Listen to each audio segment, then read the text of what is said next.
This video is brought to you by IG Shop Zypher.Bewal yang menawarkan t-shirt yang sangat menarik. Ada t-shirt untuk anak gadis, jejaka dan couple juga. Dan yang menariknya, Zypher.Bewal ni sedang mencari dropship supaya mereka dapat membantu anak-anak muda menjana pendapatan. Dan mereka boleh bantu anda untuk menjana sehingga RM5,000 sebulan. Kepada yang berminat dengan t-shirt, boleh segera DM mereka. Dan kepada yang nak buat duit juga, side income, jangan segan silu untuk mula. Link IG Shop Zypher.Bewal ni aku tinggalkan di ruangan description di bawah. What up gang, Malaysia, Indonesia, Singapura, Brunei. Assalamualaikum, it's your boy Kimis Koverto. Lepas satu-satu kan, semakin menarik One Piece ni untuk ditonton. Sebelum ni pembaca-pembaca manga One Piece disajikan dengan pertarungan dua Yonko menentang 5 Worst Generation. Baru-baru ni penonton anime One Piece pula disajikan dengan episod 960 yang kita dapat tengok flashback Oden yang diadaptasikan dari manga juga dari chapter 960. So I hope korang pasang telinga betul-betul, okay? Pasal from now onward, kalau ikut flow chapter dalam manga, anime One Piece lepas ni akan menceritakan pasal sejarah hidup Kozuki Oden je. Dan kalau ditengok balik, jarak antara anime dan manga dah semakin dekat, which is lagi 42 episod kalau ikut tahap kelajuan anime sekarang ni lah. Berkemungkinan tak lama lagi adalah tu filler yang diselit Toei Animation nanti. So cuba korang komen agak-agak korang filler apa yang akan diselitkan. Alright, hari ni kita akan discuss tentang One Piece episod 960 yang bertajuk The Number One Samurai in the Land of Wano. Here comes Kozuki Oden. Dengar tajuk pun dah meremang bulu roma siut. Bukan apa, pasal debut pertama Oden dalam siri anime One Piece ni dalam episod 910. Bila? 17 November 2019. Sekarang dah bulan Februari 2021. Bermaksud setahun lebih dah kita tunggu cerita pasal Oden. Finally, baru sekarang cerita pasal this legendary samurai diceritakan. Hype habis bro. Aku tak tahulah korang, tapi akulah yang batak One Piece ni dari dulu rasa macam nak nangis doh. Korang faham tak? Penantian itu satu penyiksaan.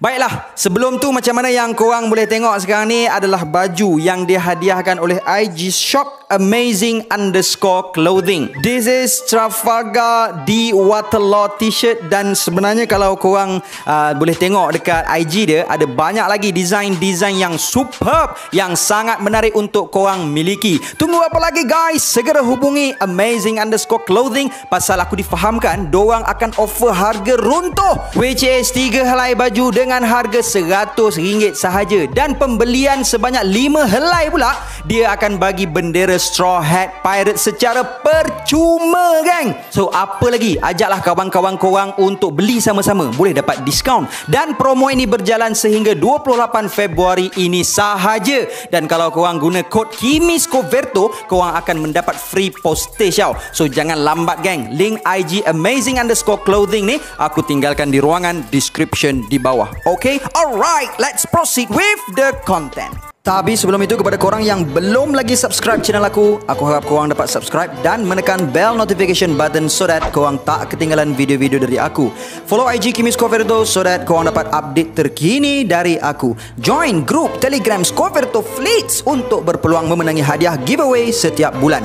5 pemenang akan dipilih every month. Ayo kita jadikan channel ini setanding dengan channel-channel teori yang ada di seluruh dunia. Say with me guys, Ikuzo Yarudamo. Anda beli juicy fruit, buat anda ceria. Saat seperti ini, anda perlukan juicy fruit, lembut, lezat. Buat anda ceria. Episod kali ini dimulakan dengan scene satu malam sebelum peperangan di Onigashima. Orochi entah macam mana telah berjaya mendapatkan intel rahsia plan penyerangan Onigashima dari salah seorang spy dalam pasukan Akazaya 9. Dengan intel rahsia itu, Orochi dapat intercept semua perancangan mereka, termasuklah pengeboman kapal Thousand Sunny, pengeboman jambatan-jambatan yang menghubungkan Kibi dan Udon, jambatan yang menghubungkan Kuri Nuri dan Udon, jambatan yang menghubungkan Ringo dan Hakumai, kapal-kapal geng rebellion di Itachi Port di Kuri. Dan kita juga tahu dalam episod kali ini, pesan Yasui sebelum dia mengorbankan nyawanya adalah satu, untuk mengaturkan plan rahsia kepada pasukan rebellion, dan kedua adalah supaya menampakkan yang Orochi ni terlalu penakut sampai orang yang mati, which is Akazaya 9 yang dah mati pun dia still takut. Sebab tu sebelum mati, Yasui sengaja buat yang kebangkitan semula Akazaya 9 adalah mengarut. Tapi seperti mana yang kita dan Orochi tahu, Akazaya ataupun 9 Red Scabbard masih hidup. Jadi dengan perancangan Yasui sebelum dia mati tu, dengan cara tersebut tentera-tentera Orochi akan bertarung separuh kekuatan mereka, atau mereka akan buat less preparation. Sin apa yang Orochi cakap tu adalah mengarut. Korang faham tak? Sebab tu kat sini Orochi cakap, tak kisahlah tentera dia rasa dia mengarut ke apa, dia ada kuasa, dia boleh mengarahkan sesuka hati dia. Dan kat sini kita dapat melihat peta Wano, di mana setiap jalan menuju ke Tokage Port telah dilumpuhkan. Kemudian Sin beralih ke arah pasukan Red Scabbard yang berusaha untuk bergerak ke arah Onigashima. So macam yang kita boleh tengok, malam ni adalah malam penentuan untuk pasukan 9 Red Scabbard menuntut bela atas kematian raja mereka dan mengembalikan takhta shogun kepada klan Kozuki, by hook or by crook, with or without alliance. Kalau tak, diorang terpaksa tunggu setahun lagi. Dan diorang juga dah dengar pasal berita massacre, pembunuhan beramai-ramai yang telah berlaku kepada warga bandar Okobori yang mempercayai dengan pertarungan hebat ini. Dan dalam korban tersebut juga adalah isteri Kinemon sendiri. They had lost so much untuk berpatah balik. Dan scene kat sini berair jugalah mata aku bila aku tengok part ni. Bila Momonosuke cakap, jangan pergi, aku tak nak kehilangan siapa-siapa lagi. Yes, memang samurai sangat terkenal dengan sifat ketaatan mereka. So kat sini mereka bukanlah tak taat kepada yang master mereka, tapi mereka lebih memilih untuk mengkabulkan janji berdarah mereka dengan Tuan Oden mereka, iaitu untuk membuka semula negara Wano. Dengan berat hati, pasukan Red Scabbard pun meninggalkan tuan muda mereka yang tersedu-sedu menangis sambil cuba dipujuk oleh Shinobu. Kerana Momo yakin ini bukanlah lagi misi menuntut dendam, tapi ini adalah misi bunuh diri. Nampak aku cerita pun goosebump tu. Kemudian bermulalah flashback yang dinanti-nantikan, iaitu sejarah sang samurai legenda, The Great Kozuki Oden. Kita dapat melihat sebaik sahaja Oden sampai ke Flower Capital, seluruh penduduk berada dalam ketakutan. Semua anak-anak gadis, semua isteri-isteri, semua haiwan-haiwan peliharaan diarahkan untuk disorok dan disembunyikan. Dan kalau kita boleh tengok kat sini, bapak tinggi siut Oden dari warga-warga tempatan kat situ, diorang semua level pinggang dia je. Makan apa pun aku tak tahulah dia ni. Dan masa ni kita dapat melihat yang Oden teringin benar nak keluar dari negara Wano untuk melihat dunia luar dan bebas untuk buat apa yang dia mahukan. Dah macam impian Luffy pula Oden ni kan. Kemudian narrator menceritakan betapa aman, damai, harmoninya negara Wano pada ketika itu. Ada tumbuh-tumbuhan segar, air sungai yang segar, burung-burung berkicauan, kupu-kupu berterbangan, katak-katak bertenggekan dan pantai yang bersih. Lepas tu kita dapat melihat flashback Kinemon juga, yang pada masa tu masih lagi nakal, suka curi duit orang, gemar berjudi, banyak hutang. Dan kita dapat melihat isteri Kinemon, Suru, masa dia muda-muda dulu. Dipendekkan cerita, untuk mendapatkan duit yang banyak, Kinemon telah merompak seekor baby babi untuk dijual kepada salah seorang ketua Yakuza yang bernama Kurokoma. Sebelum cerita pasal Kinemon dilanjutkan, scene beralih ke arah Oden yang sedang memakan Oden dengan menjadikan kubur Katsuzo sebagai bahan bakaran. Kemudian scene beralih ke dalam istana di Flower Capital.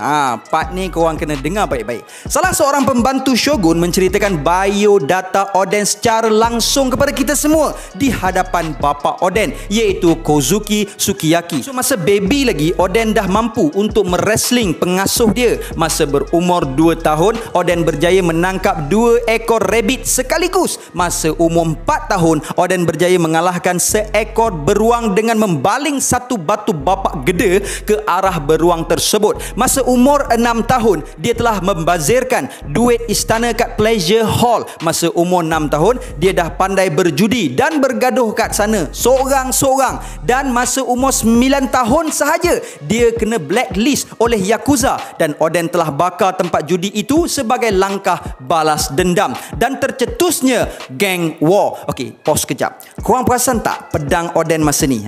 Saiz pedang Oden masa ni umur dia 9 tahun tau. Tapi macam mana pedang dia kecil pula? Aku bukan apa, pasal video sebelum ni aku ada cerita pasal pedang Enma tu boleh jadi kecil dan besar. Lepas tu adalah pendapat lain yang mengatakan yang masa Zoro dapat pedang Enma tu, pedang tu dah dikecilkan oleh Tenguyama Hitetsu, dah ditempa balik. Bukan aku nak ajak berdebat ke apa, pasal macam kurang tepat pula kalau Tenguyama tu kecilkan pedang Enma tu mengikut saiz seseorang. Yelah, kat sini pedang Enma ni kecil masa Oden umur 9 tahun, dan tadi pedang tu macam ngam-ngam je kat pinggang Oden, walaupun masa tu umur Oden dah dewasa. Dan kita siap boleh tengok perbandingan saiz Oden dengan warga tempatan. Lepas tu pula dalam video aku yang lepas, aku ada cerita yang pedang Enma masa Zoro nak tebas Kaido tu jadi macam besar sikit. Aku bukan apa, aku boleh je terima pandangan lain, cuma make sure yang pandangan atau teori itu konsisten, baru syok. Yelah, masa ni umur Oden baru 9 tahun, pedang Oden kecil. Lepas tu takkan Oden pergi kat Tenguyama untuk besarkan pedang dia? Kalau boleh konsisten fakta tu, so aku in your team, aku boleh percaya. Tapi apa-apa pun, terima kasih kepada yang bagi komen tu. Okey, jangan terasa hati ini just pandangan aku. Hai, main pedang kecil, pedang besar pula, dah macam lucah pun ada. Saja je Oda ni kan. Dan jap lagi kita akan sembang pasal Tenguyama ni pula. Alright, lepas Oden mengamuk pergi bakar tempat judi kat situ, Oden pun diberkas. Padahal masa tu umur Oden baru 10 tahun. Masa dalam tahanan kat Kuari, Oden menunjukkan kemampuannya dan menjadi Master Stone Mason. Lepas tu si pembantu istana tu cakap lah, ini mesti disebabkan Oden berdarah Kozuki. Yalah, as we know, klan Kozuki lah yang bertanggungjawab dalam mengukir batu poneglyph. Lepas tu dia sambung lagi, masa Oden berumur 14 tahun, masa tu kemarau panjang, perigi mengering dan ramai yang menderita akibat kemarau tersebut. Jadi Oden pun membantu dengan mengalihkan aliran sungai dengan mencampakkan sebuah batu yang bapak besar ke dalam sungai itu. Tapi malangnya tindakan Oden tersebut telah mengakibatkan banjir besar di seluruh bandar tersebut. Lepas tu waran tangkap dikeluarkan lagi. Masa pembantu itu duk cerita, Sukiyaki dah macam, aduh anak aku ni mampulah. Lepas tu Oden cuba untuk keluar dari Wano melalui satu terowong air, tapi gagal dengan jayanya. Masa umur Oden 15 tahun, dia telah menakluk satu tokong di atas bukit dan bersembunyi di sana. Dan dia juga telah bawa balik perempuan-perempuan dari bandar Flower Capital ke dalam tokong tersebut. Dan jadilah tokong itu tercemar dengan dosa zina yang dilakukan Oden. Tapi tak boleh salahkan Oden juga. Perempuan-perempuan tu semua dengan rela hati mengikut Oden balik ke tokong tu. Yalah, pasal sebagaimana yang kita tahu, yang pedang Oden masa ni dah Jadi dengan tindakan Oden tersebut telah menyemarakkan rasa bengang di kalangan boyfriend, suami-suami dan bapa-bapa perempuan yang Oden bawa balik tu. Jadi satu peperangan pun telah berlaku di antara Oden dan samurai-samurai tadi. Maka tercetuslah harem war. Bahkan keluarga Yakuza Hyogoro pun terlibat sama. Sebenarnya cerita Oden ni sangat-sangatlah menconteng arang ke muka Shogun Kozuki Sukiyaki. Tapi gaya pembantu istana tu bercerita semangat habis. Dan sekarang umur Oden dah 18 tahun dan macam biasa Oden masih lagi bermasalah. Lepas tu Lord Sukiyaki pun bagi notis pengingkaran kepada pembantu istana untuk diserahkan kepada Oden. Dan mula dari hari tersebut Sukiyaki telah memutuskan talian anak beranak dengan Oden. So lepas apa yang diceritakan oleh pembantu istana ni tadi, tahulah kita sebab apa bila Oden muncul je di bandar Flower Capital tadi, semua anak-anak perempuan, isteri-isteri diarahkan untuk disembunyikan. Lepas tu scene beralih kepada Oden yang masih lagi tengah makan Oden di atas mendiang Katsuzo. Bapak pakai tangan je pegang kawah panas. Lepas tu boleh langgah gitu je sup Oden tu. Rupa-rupanya Oden buat macam tu adalah tanda hormat dia kepada mendiang Katsuzo. Kemudian scene beralih ke arah Kinemon yang telah mencuri baby babi tadi untuk dijual kepada Kurokoma Clan. Dan kat babak ni juga kita dapat melihat yang Boss Hyogoro satu ketika dulu. Gila, berbeza gila dari sekarang. Lepas tu kita dapat tengok Denjiro masa muda-muda dulu yang gemar menipu orang dengan kehandalan matematik dia. Rupa-rupanya Denjiro ni dari dulu lagi cerdik dan dia juga adalah seorang yatim di bandar tersebut. Dan cara Denjiro panggil Kinemon ni menunjukkan yang Kinemon lebih tua dari Denjiro. Kemudian Denjiro dan Kinemon telah berborak pasal baby babi yang Kinemon curi. Rupa-rupanya baby babi itu adalah plan Kurokoma untuk menjahanamkan Boss Hyogoro supaya dia dapat jadi bos Yakuza di Flower Capital. So sebagaimana yang aku pernah cerita dalam video aku sebelum ni, di setiap wilayah dalam Wano ada bos-bos Yakuza yang tersendiri. So kalau korang nak tahu lebih detail, lepas korang tengok video ni, korang boleh tengok video yang kat sini pula. Kalau korang nak tahu cerita yang lengkap pasal negara Wano, link ada di ruangan description kat bawah. Okay? Alright, berbalik pada babak tadi, Denjiro bagi tahu yang baby babi itu sangat-sangat berbahaya. Kalau siapa-siapa curi anak dia, bapak babi itu akan datang dan cari anak dia, yang mana penduduk Wano gelarkan babi tersebut sebagai gelaran The Mountain God, iaitu seekor haiwan mitos legenda di negara Wano. Kemudian alangkah terkejutnya mereka berdua. Rupa-rupanya perbualan mereka didengari oleh sang samurai legenda tersebut, dan Oden mengarahkan Kinemon untuk menyerahkan baby babi tersebut kepadanya, dan episod 960 pun tamat. Tapi kat sini kita boleh tengok even masa ni umur Oden 18 tahun, tapi perbezaan ketinggian antara mereka bertiga amatlah ketara. Walaupun pada masa tu Kinemon dan Denjiro juga berusia remaja, mungkin dalam umur belasan jugalah. Dan uniknya pedang Oden pun tak apalah, aku buka untuk kita discuss di ruangan komen kat bawah. Okay, pasal Tenguyama Hitetsu tadi. Okay, semalam ada nakama aku bernama Alif Kun, dia ada DM IG aku pasal teori Tenguyama Hitetsu ni sebenarnya adalah Kozuki Sukiyaki. Ni just teori, okay, tak tahu betul ke tidak. Poin dia satu adalah pasal Kokeshi doll. Nanti kita dalam anime nanti kita akan melihat yang Sukiyaki ni gemar kumpulkan patung Kokeshi, dan watak Tenguyama ni pula seolah-olah macam sengaja di-highlightkan menjadi pengumpul Kokeshi dolls. Kedua adalah pasal voice actor untuk Tenguyama dan Sukiyaki ni adalah orang yang sama. So kalau dalam manga kita tak boleh dengar suara kedua-dua mereka. So dalam episod 960 ni kita dapat mendengar suara voice actor Sukiyaki yang sama dengan Tenguyama Hitetsu. Dia adalah Ryuzaburo Otomo. So adakah ini bermakna Lord Sukiyaki masih hidup?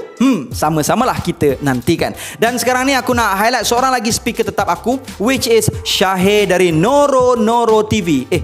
Noro TV. Dia banyak menghasilkan konten pasal anime, ada Attack on Titan dan One Piece. Sekarang ni channel dia baru je ada 844 subscribers as at video ni dihasilkan, dan video paling banyak views pun adalah 1000 views. So gang, jom kita kasih booster sikit kat channel dia so that dia lebih bersemangat menghasilkan konten. Dan seorang lagi speaker tetap aku adalah Zafri dari Webro Channel. Dia juga menghasilkan konten anime pasal One Piece. Baru-baru ni dia ada kupas pasal kekuatan Monkey D. Dragon. So Zafri sekarang ni baru ada 480 subscribers dan baru sahaja menghasilkan 5 konten konsisten bermula 5 hari lepas. So gang, kita support Webro supaya dia berjaya mencapai 1000 subscribers dalam masa terdekat. Link channel doang ni aku tinggalkan di ruangan description kat bawah. Dan seperti yang dijanjikan, aku nak wish birthday kepada January Babies. Semoga segala hajat korang tercapai dan dipermudahkan segala urusan di dunia dan juga di akhirat. Okay, happy birthday my gang.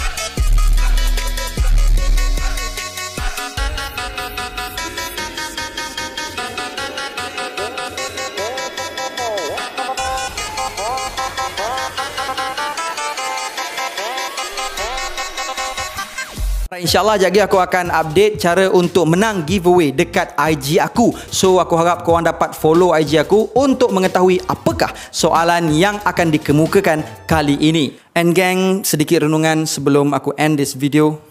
Setiap detik, setiap saat dalam perjalanan hidup kita tersirat dengan penuh manisnya kenangan mahupun pahitnya ujian. Andai sendi telah tersendu dalam bergerak, urutlah kembali dengan usul cita-cita, usul impian, usul matlamat asal. Teruskanlah melangkah, melangkah biarpun acap kali tersadung dengan tajamnya tusukan kritikan, tikaman kecaman, rejaman fitnah, kerana yang bakal unggul hanya dia yang berhati luas seluas lautan. And until then my gang, there is no God except Allah. Assalamualaikum warahmatullahi